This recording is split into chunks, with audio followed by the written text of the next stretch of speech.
Hi and Assalamualaikum. My name is Syafiqah Binti Muhammad Nazri and welcome to my video.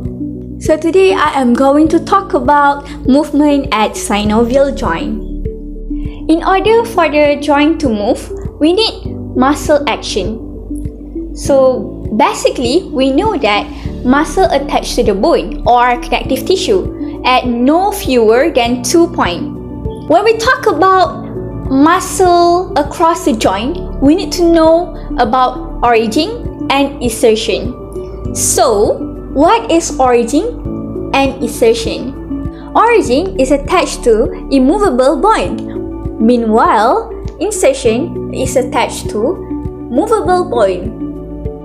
Muscle contraction cause the insertion move to the origin and the movement occur along the transverse, frontal and sagittal planes.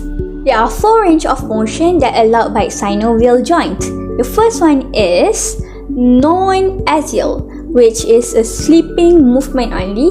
Second one is uni-axial, which move in the one plane only.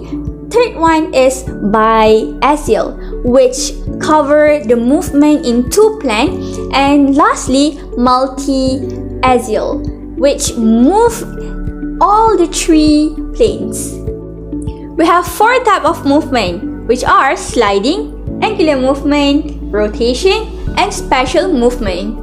Introducing, this is my cousin named Alicia. So basically, she is doing a waving hand. So this is what we call as gliding movement at hand. Gliding movement happen when one flat bone surface glide or slip over another similar surface.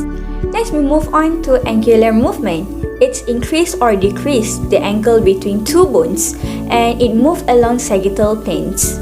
In this movement, you need to know 3 things. First is flexion, decrease the angle of the joint. Next is extension, increase the angle of the joint. And lastly, hypertension, move beyond the anatomical position. Flexion, extension, and hyperextension. Flexion, extension, and hyperextension. The other thing that you should know in angular movement is first, abduction is a movement that along the frontal plane but away to the midline. And the next is adduction, it's a movement along the frontal way but toward the midline. And then lastly is circumduction, involve flexion, abduction, adduction, and extension of limb. Adduction, adduction, and circumduction. Next is rotation. So rotation is turning of bone around its own long axis toward midline or away midline. If you rotate toward the midline, it calls as medial. If you rotate away from the midline, it calls as lateral. So this is the rotation at head. Lateral rotation, medial rotation. Next, we move on to spatial movement. So this is supination and this is pronation, rotation of radius and ulna. Next is dorsiflexion, bending toes outward, and then next is plantar flexion, pointing toes downward.